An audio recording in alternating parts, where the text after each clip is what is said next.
Es el mes de enero del año 1964. Catalina Ortega era una joven mexicana, de unos 17 o 18 años.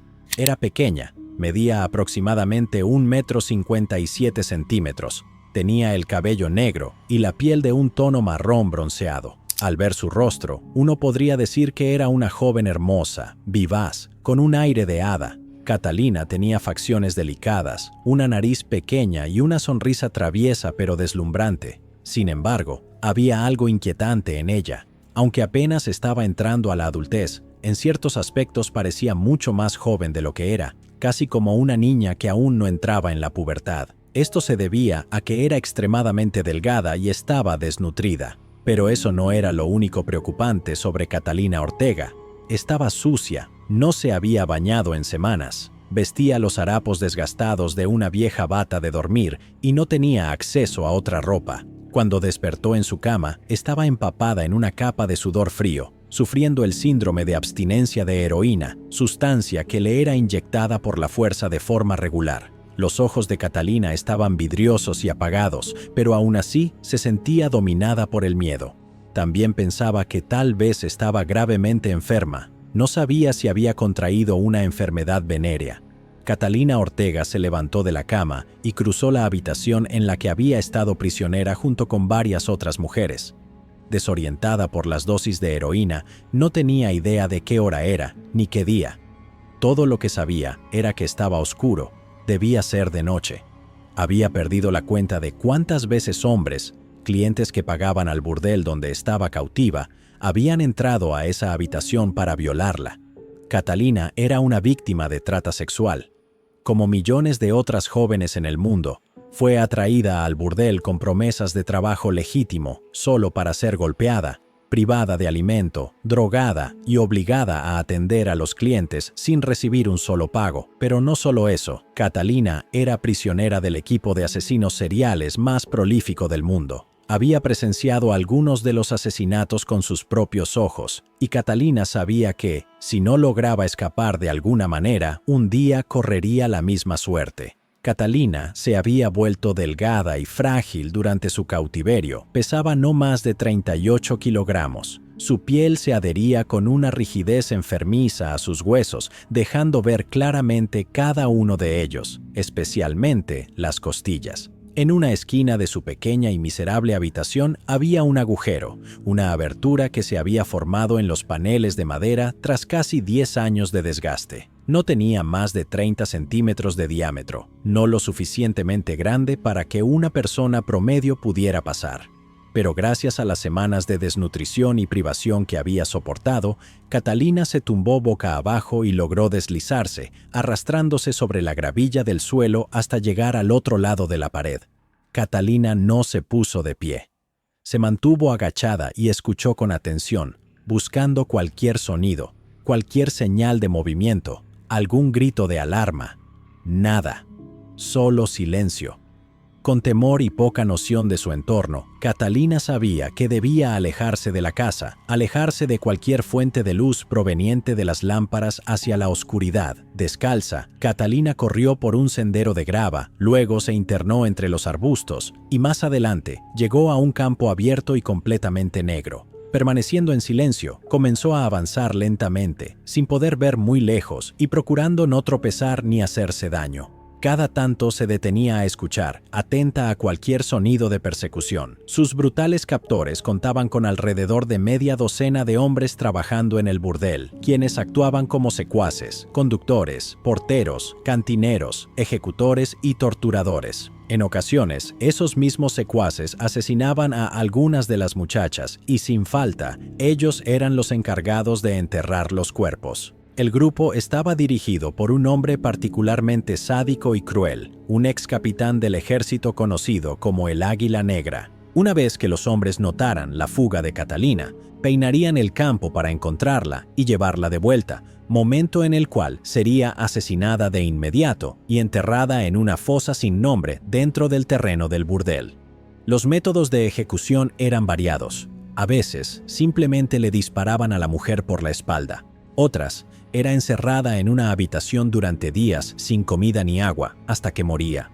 Y en ocasiones, Se ordenaba a las demás chicas esclavizadas en el burdel que rodearan a la condenada, golpeándola con puños, patadas y garrotes improvisados hasta que esa multitud hambrienta de prisioneras la mataba a golpes. Horas después, aún bajo el amparo de la noche, Catalina Ortega llegó a la carretera principal, lo suficientemente lejos del burdel como para reducir el riesgo de que algún auto que pasara estuviera siendo conducido por sus captores. Allí hizo señas a un camión de granja. El conductor, al ver a aquella joven frágil, medio desnuda y visiblemente angustiada, aceptó llevarla a 42 kilómetros desde las afueras del pueblo de Lagos de Moreno, donde había estado retenida, hasta la ciudad de León, a la sombra de la Sierra de Lobos.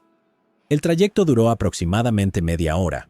Aunque estaba exhausta, medio inconsciente y sufriendo las punzadas del síndrome de abstinencia por la heroína, Catalina Ortega logró darle al conductor la dirección de la casa de su madre, donde había vivido antes de ser secuestrada, varios meses atrás. Catalina se detuvo frente a la puerta de la casa, tocó y la puerta se abrió de golpe. Catalina fue abrazada entre lágrimas por su madre, quien no había tenido noticias de ella desde que había partido, meses atrás, para lo que parecía ser una prometedora oportunidad de trabajo. La trata de personas era bastante común en el México de la década de 1960, y cuando su hija desapareció, la madre de Catalina temió lo peor. Pero ahora, después de tantos meses sola, hambrienta y obligada a consumir drogas, Catalina Ortega estaba a salvo. La pregunta era si permanecería así. Sus captores eran personas poderosas. Mientras tanto, al amanecer, el Águila Negra y sus hombres comenzaron a registrar el campo y los pueblos cercanos para encontrar a Catalina y matarla. Eso incluyó un recorrido por León, donde tenían otro de sus burdeles, la misma ciudad donde Catalina estaba escondida en casa de su madre. Tarde o temprano la encontrarían si no hacía algo, pero huir por su vida no era algo sencillo. Catalina y su madre tenían poco dinero y ningún lugar seguro a donde ir. Sin embargo, probablemente lo más seguro era desaparecer. Pero en lugar de eso, Catalina y su madre decidieron correr un riesgo enorme. Iban a denunciar el secuestro y los abusos ante la policía. Aunque para muchos de nosotros esa denuncia parecería el paso natural a seguir, era en realidad una jugada arriesgadísima. Los captores de Catalina habían comprado a numerosos policías en varias ciudades mexicanas, además de contar con el respaldo de políticos prominentes y figuras de alto rango dentro del ejército. Si los agentes a quienes Catalina contaba su historia estaban en la nómina de sus captores, la iban a ignorar, y tarde o temprano la entregarían de nuevo al Águila Negra. Y si eso sucedía, la encontrarían y la silenciarían para siempre. Fue extremadamente afortunado que los agentes con los que Catalina Ortega habló ese día no fueran corruptos. Tomaron su denuncia en serio. Catalina les relató una historia escalofriante. Cómo había estado retenida durante semanas en el rancho de Loma del Ángel, donde había sido forzada a la esclavitud sexual.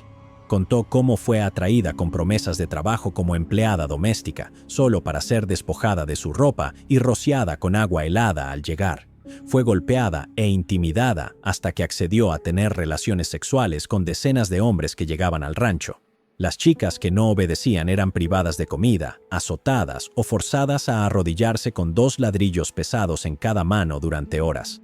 Cuando los brazos les temblaban y no podían sostenerlos más, un hombre las golpeaba con un garrote hasta que volvían a levantar los ladrillos, o hasta que quedaban tan maltratadas que tenían que ser arrastradas fuera del lugar. A veces, para humillar y traumatizar aún más a las chicas, las forzaban a tener relaciones con animales de granja. Para mantener a las jóvenes obedientes, las obligaban a consumir heroína o cocaína de manera habitual y una vez enganchadas a las drogas, las obligaban a seguir prestando servicios a los clientes para poder obtener su siguiente dosis.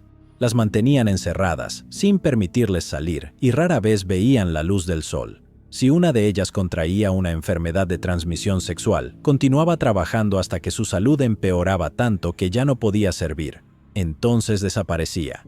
Si una de ellas quedaba demasiado débil o desfigurada por las palizas y la desnutrición como para seguir resultando atractiva para los clientes, también desaparecía. En el improbable caso de que lograra sobrevivir en cautiverio hasta cumplir 25 años, era retirada del servicio, entre comillas, como si fuera una herramienta vieja.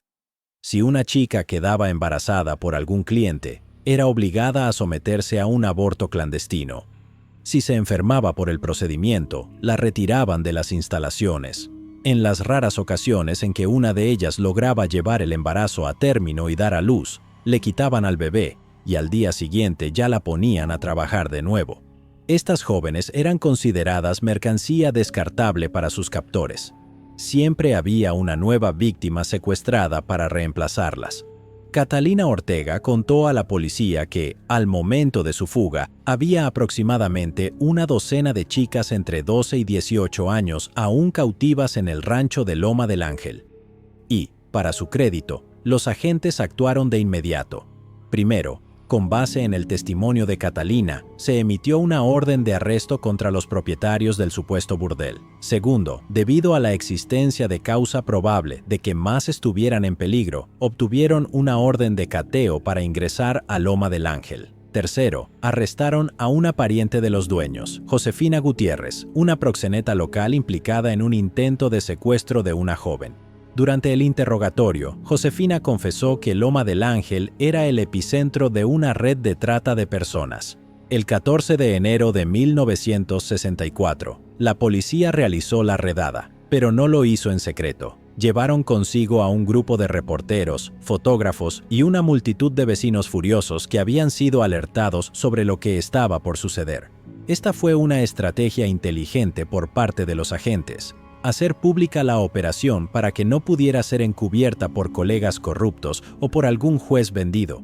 En Loma del Ángel encontraron más de una docena de chicas desnutridas encerradas en habitaciones, armarios y paneles ocultos dentro de las paredes. Sufrían heridas, enfermedades y algunas estaban encadenadas. Todas ellas confirmaron la historia que había contado Catalina. La multitud, indignada, exigió a gritos que lincharan a las propietarias del rancho. Dos mujeres de mediana edad vestidas de un riguroso negro como si estuvieran en un funeral y a su media docena de secuaces, entre los cuales se encontraba el Águila Negra. Entonces las chicas comenzaron a señalar lugares del terreno donde podrían encontrarse cuerpos enterrados. La policía obligó al Águila Negra, el hombre responsable de haber colocado esos cuerpos allí, a excavar. Durante la hora siguiente, la multitud observó horrorizada mientras el Águila Negra desenterraba una fosa común que contenía 10 cadáveres adultos, 9 mujeres y un hombre, junto con varios esqueletos pequeños, fetos abortados y bebés muertos. Todos ellos llevaban bastante tiempo en la fosa, y aún así, después de todo eso, las chicas insistieron en que había muchas más fosas comunes por encontrar en otras partes de la propiedad.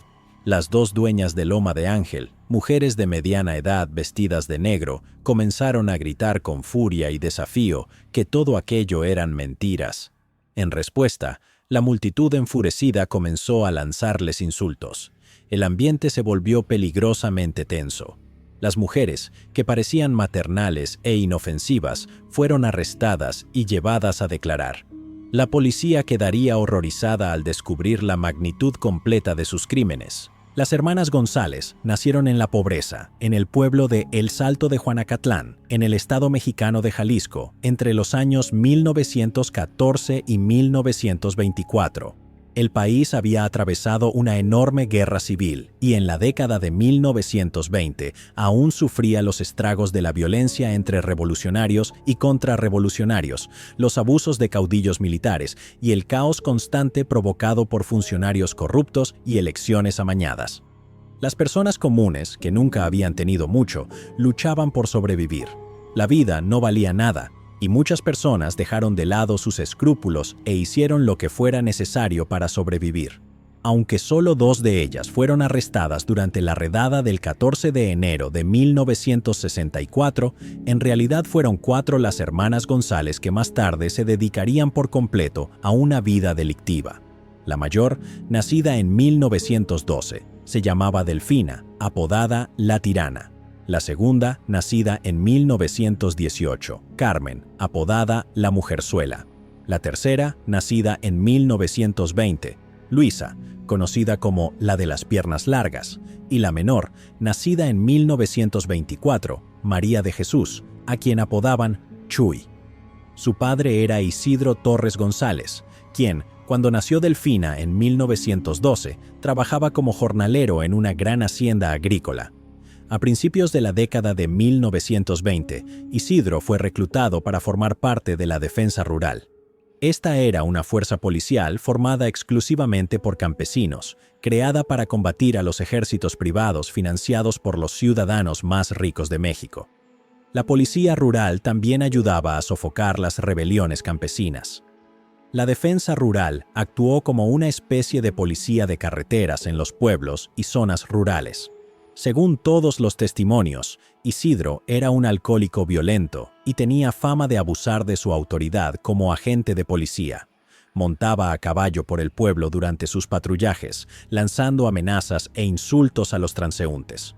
A veces se bajaba del caballo para golpear a la gente en la calle. Muy a menudo realizaba sus patrullajes estando ebrio. Sin embargo, su trabajo como policía no pagaba bien, e Isidro siempre tenía dificultades para mantener a su familia en crecimiento. Isidro estaba casado con Bernardina Valenzuela, una mujer extremadamente católica. Iba a la iglesia todos los días, rezaba de manera obsesiva y estaba completamente consumida por los ideales de la fe, la familia, la negación de uno mismo y la obediencia absoluta a su esposo, cuyas malas costumbres ella toleraba. Cuando tenía que elegir entre Isidro y sus hijas, Bernardina siempre se ponía del lado de su esposo. Es difícil saber cuán devoto era Isidro en realidad, pero hay algo claro: era un fanático tradicionalista. Consideraba que su esposa y sus hijas eran su propiedad y podía hacer con ellas lo que quisiera. La desobediencia debía castigarse con violencia y las golpizas eran frecuentes, alimentadas por su abuso del alcohol. Veía a las mujeres como seres inferiores, tanto física como intelectualmente, y creía que eran fácilmente influenciables. Más específicamente, pensaba que si su esposa e hijas recibían cualquier tipo de libertad, inevitablemente se convertirían en mujeres descarriadas.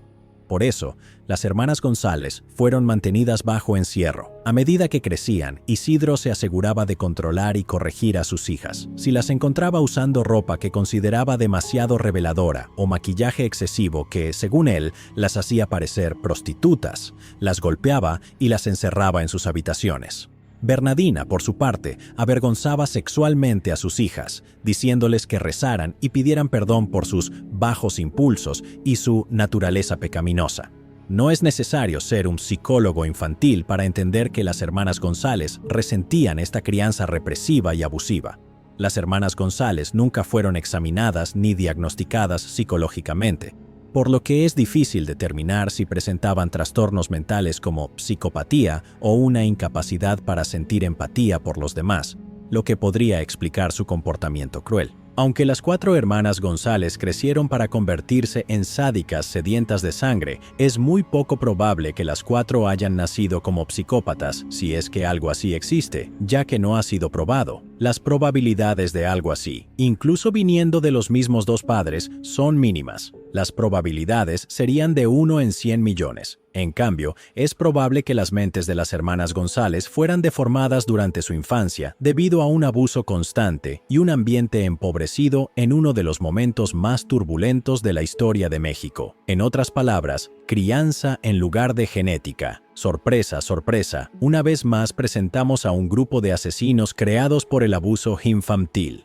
Quizá lo más intrigante es cómo el trato de Isidro hacia sus hijas, disciplina estricta, golpizas, encerrarlas y tratarlas como propiedad, se reflejaría más tarde en la forma en que las hermanas González trataron a las jóvenes que secuestraron y forzaron a la esclavitud sexual. El trabajo policial de mano dura de Isidro y su abuso arbitrario hacia los habitantes del pueblo le ganaron muchos enemigos en el Salto. Según un relato, Isidro incluso llegó a cometer ejecuciones extrajudiciales, disparándole a hombres desarmados durante confrontaciones, lo que provocó riñas entre él y otros habitantes del pueblo. Cualquiera que fuera la razón, todos los relatos coinciden en que Isidro estaba en peligro de ser asesinado por los enfurecidos lugareños si se quedaba en el Salto.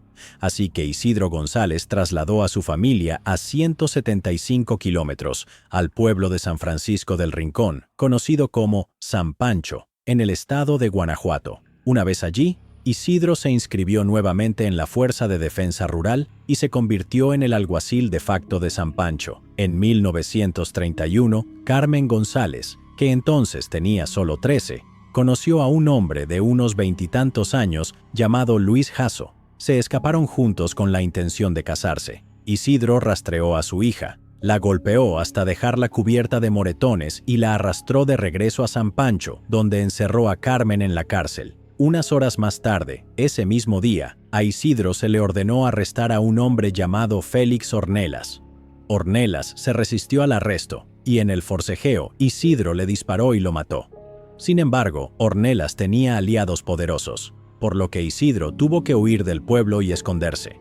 Mientras tanto, Carmen González seguía encerrada en la cárcel sin haber sido acusada de ningún delito, y los oficiales del alguacil se negaban a dejarla salir. Carmen permaneció allí durante días, hasta que un tendero local de unos 50 años pagó su fianza. Carmen debía ser una joven muy atractiva, porque poco después el tendero le propuso matrimonio. Lo rechazó, pero Carmen sí se convirtió en la amante del tendero y tuvo un hijo con él. En 1932, cuando Isidro González aún seguía escondido, su hija mayor, Delfina, de 20 años, comenzó un romance con un hombre casado que tenía más de 40 años.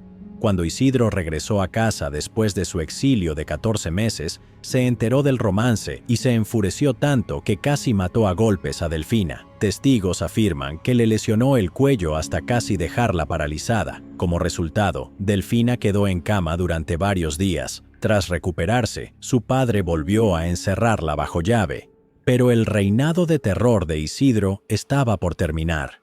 En 1935 cayó enfermo y ya no pudo trabajar. Como resultado, las hermanas González tuvieron que buscar empleo para mantener a la familia y por primera vez en sus vidas comenzaron a disfrutar de un poco de libertad, incluso algo parecido a la independencia. Delfina, la tirana, y Luisa, la de piernas largas, consiguieron empleo en una fábrica textil. Mientras tanto, Carmen González, apodada La Mujerzuela, se convirtió en la amante de un delincuente local llamado Jesús Vargas, cuyo apodo era El Gato. Cuando Isidro murió en 1938, las hermanas recibieron una modesta herencia. Carmen usó su parte para abrir una pequeña cantina en su pueblo natal, El Salto. Sin embargo, Vargas despilfarró rápidamente todas las ganancias debido a su crónico alcoholismo. La cantina pronto cerró. Carmen tomó lo que le quedaba del capital que había invertido en la cantina, alquiló un pequeño edificio y abrió un salón bastante vulgar. Delfina, Luisa y la más joven, María de Jesús, Chuy, regresaron a El Salto, invirtieron sus propias herencias en el salón y comenzaron a trabajar ahí. Era un negocio estable, aunque no generaba muchas ganancias al principio, mantenía a las hermanas González lejos de la pobreza. Después de algunos años de operación, a Delfina se le ocurrió la idea de sobornar a los agentes de la policía local con favores sexuales, para que hicieran la vista gorda ante las actividades del salón.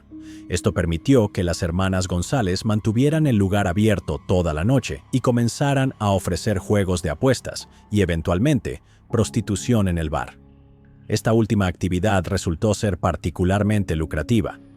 Poco a poco, el negocio se transformó de un simple salón a un burdel en toda regla. Y ahí fue donde comenzó la pesadilla que arruinaría la vida de cientos de niñas, adolescentes y mujeres jóvenes en todo México. Administrar un burdel libre del escrutinio de la policía ya era bastante rentable. Sin embargo, las hermanas González no tenían ninguna intención de pagar a quienes trabajaban para ellas. En cambio, cada hermana se turnaba para viajar por el campo en busca de las chicas jóvenes más atractivas sexualmente que pudieran encontrar. Se aprovechaban principalmente de chicas campesinas pobres que buscaban una salida a sus vidas humildes y monótonas. Las hermanas González les ofrecían trabajo como empleadas domésticas, meseras o secretarias, con un salario aparentemente generoso y condiciones razonables. Muchas chicas aceptaban sin pensarlo y sus futuras empleadoras parecían inofensivas. Cuando las víctimas llegaban a El Salto, se les despojaba de todo su dinero, ropa y pertenencias y eran arrojadas a una vida de esclavitud sexual. Golpes, hambre e inyecciones de narcóticos quebraban rápidamente la resistencia de las chicas a la idea de trabajar como prostitutas. Las hermanas González tenían el cuidado de recorrer cientos de kilómetros para encontrar a sus víctimas, de modo que sus esclavas sexuales, ahora sin un centavo y completamente solas, no pudieran regresar fácilmente a casa ni ser localizadas y rescatadas por sus amigos o familiares. Incluso si escapaban del burdel, no podían acudir a la policía local en busca de ayuda, ya que ésta había sido sobornada con favores sexuales por parte de las hermanas González. Las chicas tenían entre 12 y 25 años, siendo la mayoría menores de 18 años.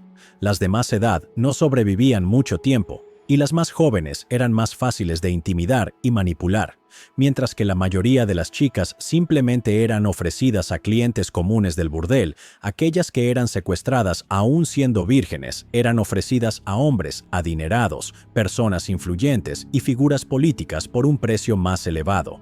Una vez que las vírgenes habían sido desfloradas, se incorporaban al grupo general de las demás.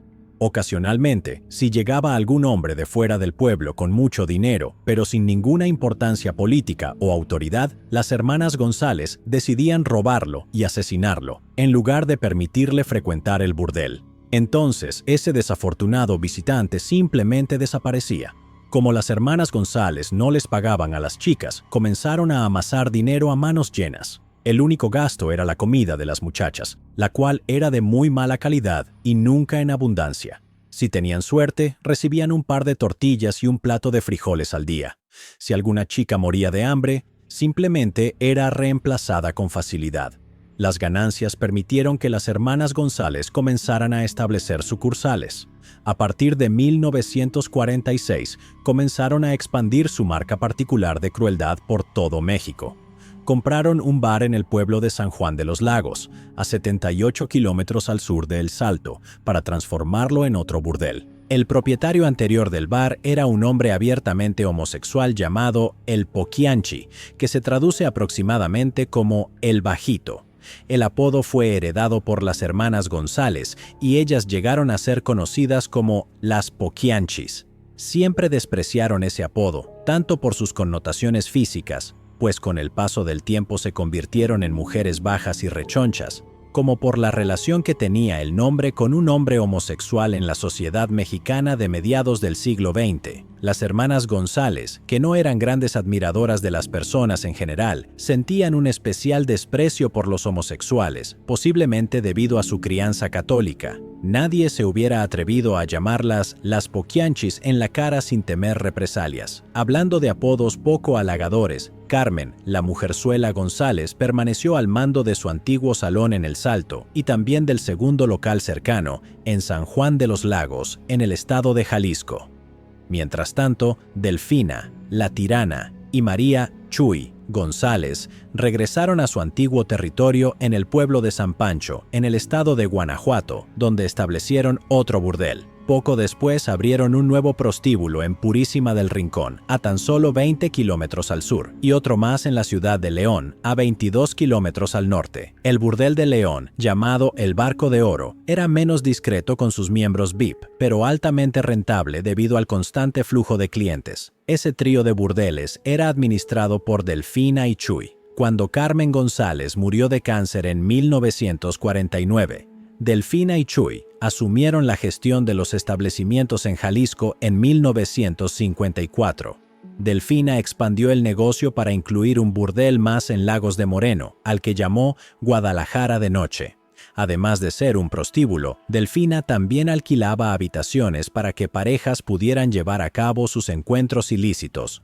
Ese establecimiento se convirtió en el más lucrativo de todos los burdeles de la cadena y ofrecía con mayor frecuencia actos especiales exigidos por clientes VIP, entre ellos algunos de los principales policías, jueces, políticos y empresarios de México. El propio presidente municipal de Lagos de Moreno firmó los permisos necesarios para abrir Guadalajara de Noche a cambio de un soborno y acceso gratuito a las esclavas sexuales de las González cuando quisiera. Las hermanas establecieron otro burdel en San Juan del Río, aproximadamente a 160 kilómetros al noroeste de la Ciudad de México. Este burdel quedó bajo la administración de Luisa, la de las piernas largas, González. Delfina y Chuy lo abastecían con muchachas. Para tranquilizar a sus clientes VIP de que las esclavas sexuales encerradas en estos burdeles estaban sanas y no padecían enfermedades venéreas, las hermanas González compraron documentos de salud falsos al Ministerio de Salud de México. A medida que la red de trata de personas de las González se expandía, las hermanas incorporaron más personal para asistirlas. El amante de Delfina, Hermenegildo Zúñiga, alias El Águila Negra, y Estrada Bocanegra, alias El Verdugo, encabezaban el escuadrón de sicarios de las González, compuesto por alrededor de una docena de criminales con experiencia. Su trabajo consistía en proteger los burdeles, mantener a las muchachas bajo control y matarlas cuando se considerara necesario. Los matones también viajaban por México para secuestrar muchachas a plena luz del día si les gustaba su apariencia, en lugar de intentar atraerlas con promesas de empleo. Antes de entregarlas al burdel, los matones solían violarlas. Las hermanas González también empezaron a publicar anuncios de empleo en periódicos locales solicitando una foto a las solicitantes y, si pasaban la inspección, se les enviaba un boleto de tren y eran llevadas de inmediato a la esclavitud cuando llegaban. Cuando las muchachas se enfermaban gravemente, quedaban desfiguradas, envejecían o intentaban escapar, eran asesinadas sin vacilación. El método más común de ejecución consistía en encerrar a la muchacha en una habitación durante días sin comida ni agua. Periódicamente, uno de los matones entraba y la golpeaba con una tabla con un clavo afilado incrustado. Este medio de ejecución estaba diseñado para ser largo y agonizante, con el fin de inspirar miedo en las demás cautivas.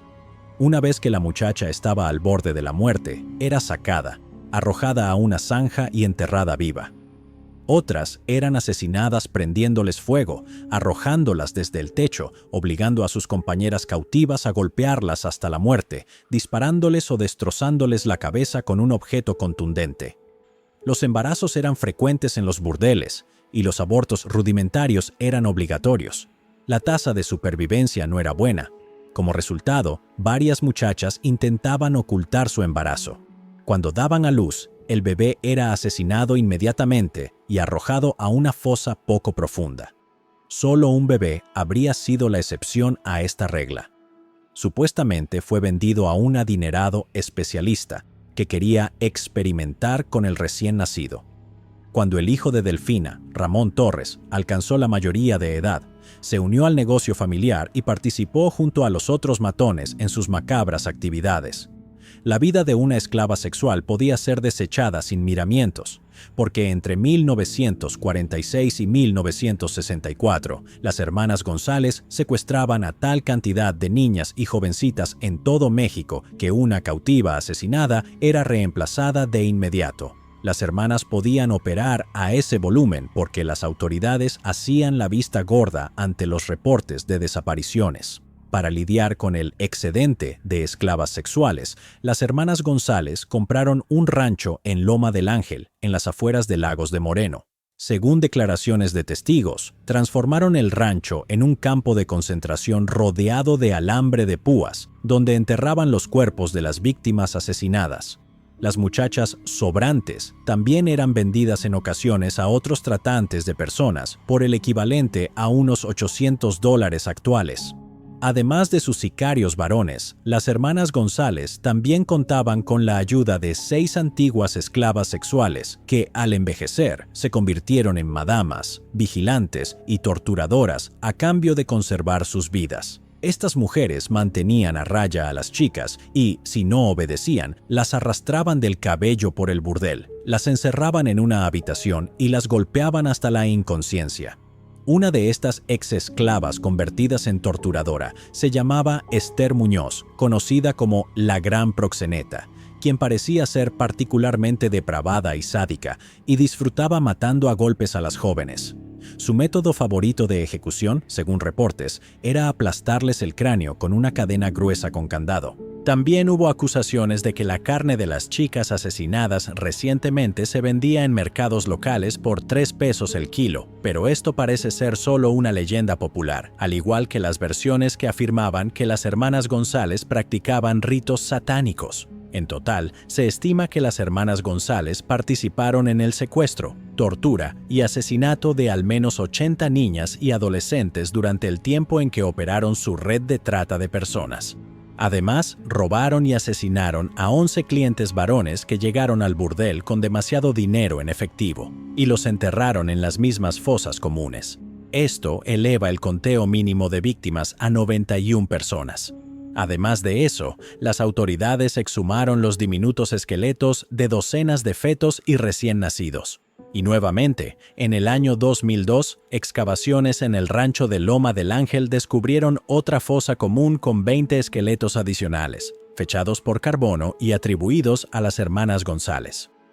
Esto eleva el número de víctimas a 111, sin contar los bebés. Se cree que hay otras fosas comunes aún no identificadas en México y que el verdadero número de asesinatos cometidos por las hermanas González podría oscilar entre 150 y 300 personas. Esta cifra las coloca a la cabeza de la categoría de asesinas en equipo y entre las asesinas más prolíficas de la historia, además de ser algunas de las criminales femeninas más despiadadas y brutales de todos los tiempos. La cifra máxima estimada, 300 víctimas, se acerca a los totales atribuidos a los asesinos seriales individuales más notorios, Luis Garavito y Pedro López.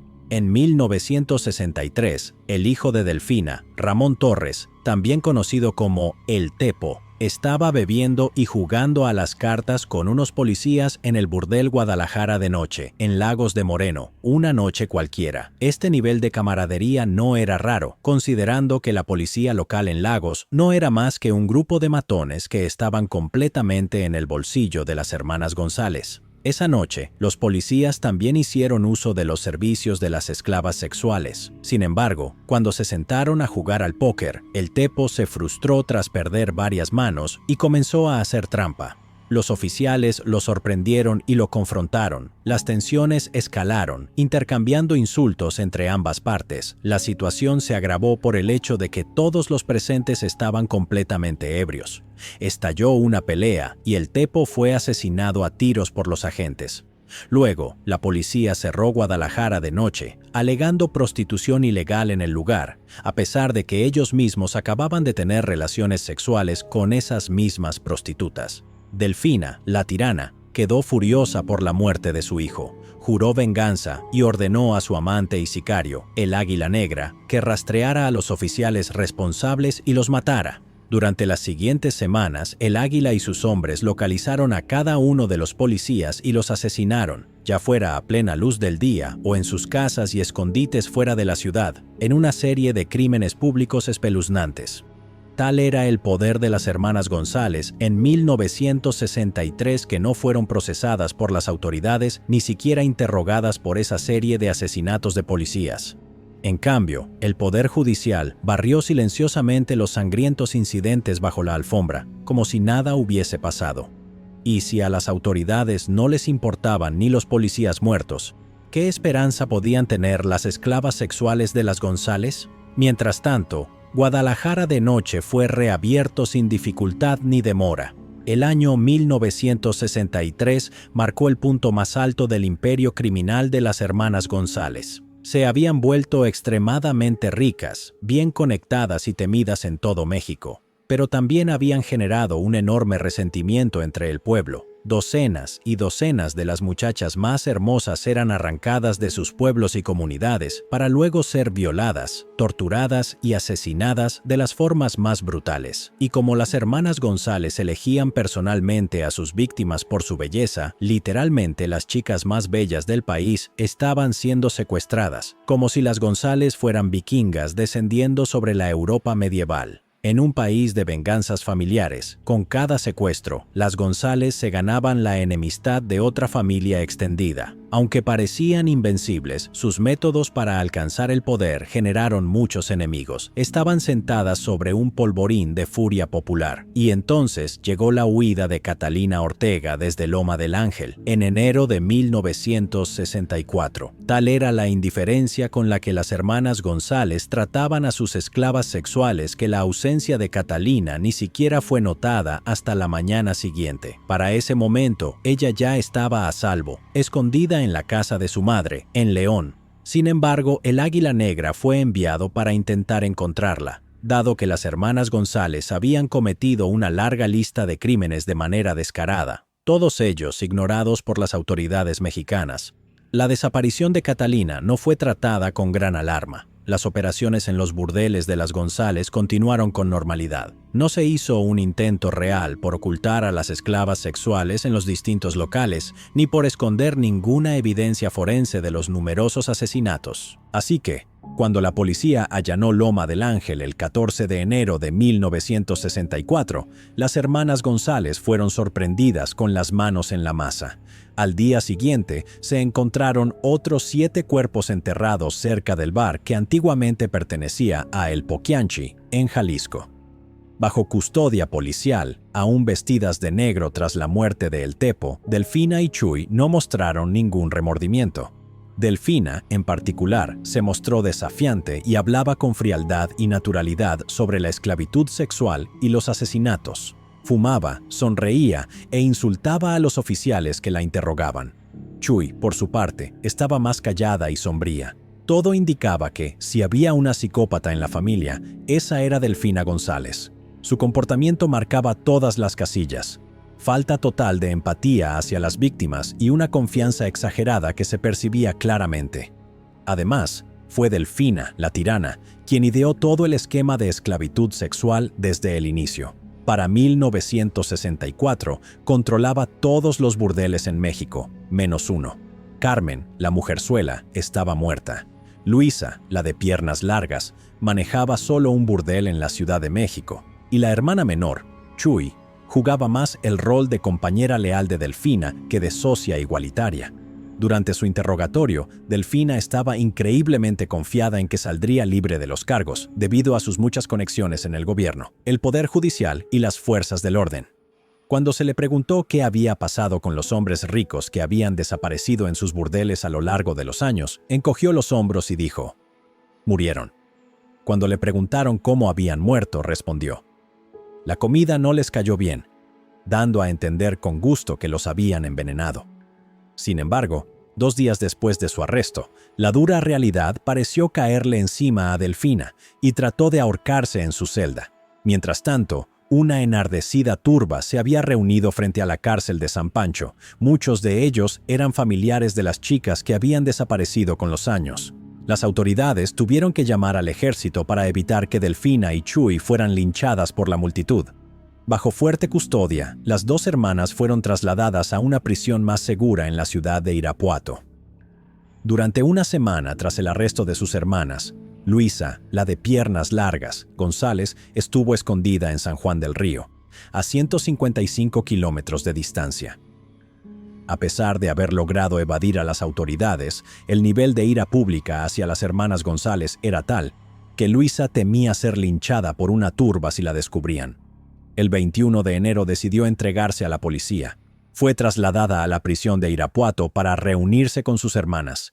Inicialmente, un juez le concedió inmunidad a Luisa, pero eso fue posteriormente anulado.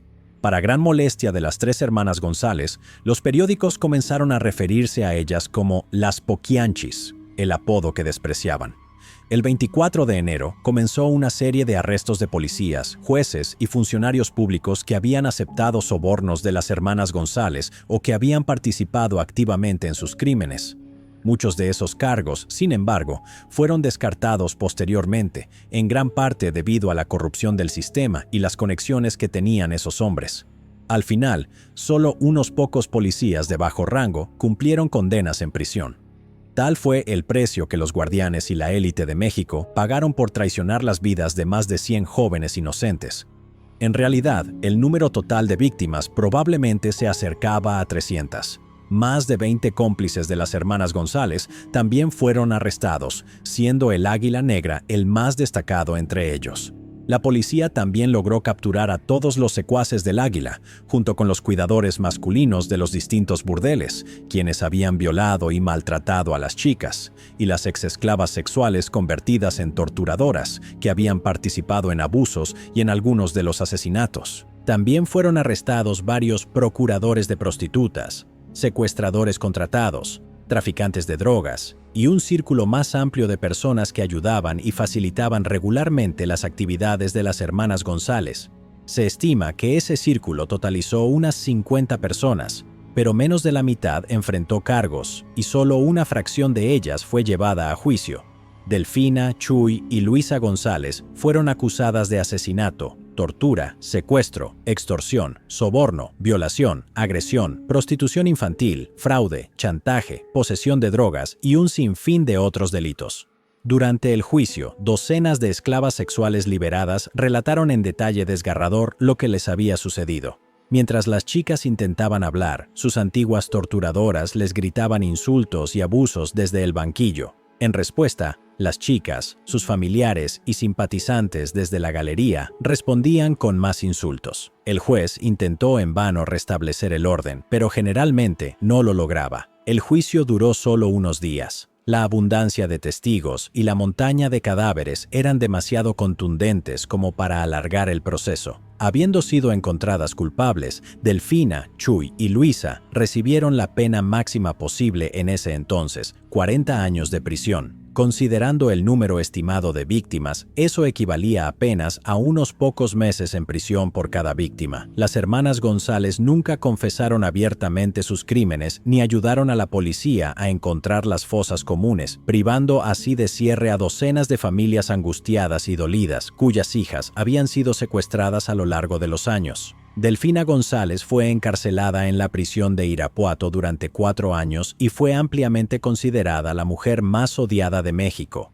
Aparentemente, Delfina era muy consciente de ello y cayó en una profunda paranoia. Se volvió cada vez más desequilibrada, desvariaba y gritaba en su celda, muchas veces desde el amanecer hasta el anochecer. El 17 de octubre de 1968, un obrero que reparaba el techo sobre su celda intentó espiar a Delfina, la tirana, y accidentalmente dejó caer un balde de cemento de 30 kilogramos sobre su cabeza, rompiéndole el cuello y partiéndole el cráneo. Agonizó en el hospital durante 15 días antes de morir, a los 56 años, o al menos así es como va la historia. Si la muerte de Delfina fue realmente un accidente o un acto de venganza cubierto con la historia de un obrero descuidado, sigue siendo motivo de especulación. Luisa, la de piernas largas, cumplió 20 años de prisión y su salud mental y física se deterioró gradualmente durante su condena. Algunos relatos afirman que perdió la cordura. El 19 de noviembre de 1984, murió en su celda a la edad de 64 años. Su cuerpo no fue encontrado sino hasta un día después. Tal era la precariedad de su encarcelamiento, que cuando Luisa fue descubierta, las ratas ya habían comenzado a devorarla. María Chuy González también cumplió aproximadamente entre 20 y 25 años en prisión. Fue liberada mucho antes de que concluyera su condena de 40 años, en el año 2004. Chuy se casó con un hombre de 64 años llamado Antonio Hernández, quien la cortejó durante su tiempo en prisión. Después de eso, se retiró a la clandestinidad y se reporta que murió a principio de sus 70 años, en algún momento a mediados de la década de 1990. Así terminó de manera patética la historia de las hermanas González, quienes durante 2 décadas presidieron la violación, tortura y asesinato de incontables niñas, jóvenes, hombres y bebés. Numerosos funcionarios públicos que facilitaron y participaron en su cruel reinado jamás enfrentaron la justicia. Y, sin duda, muchas más víctimas siguen enterradas y olvidadas bajo el suelo silente y corrompido. Llegados aquí, ¿acaso no has visto este otro crimen? Yo no me lo perdería,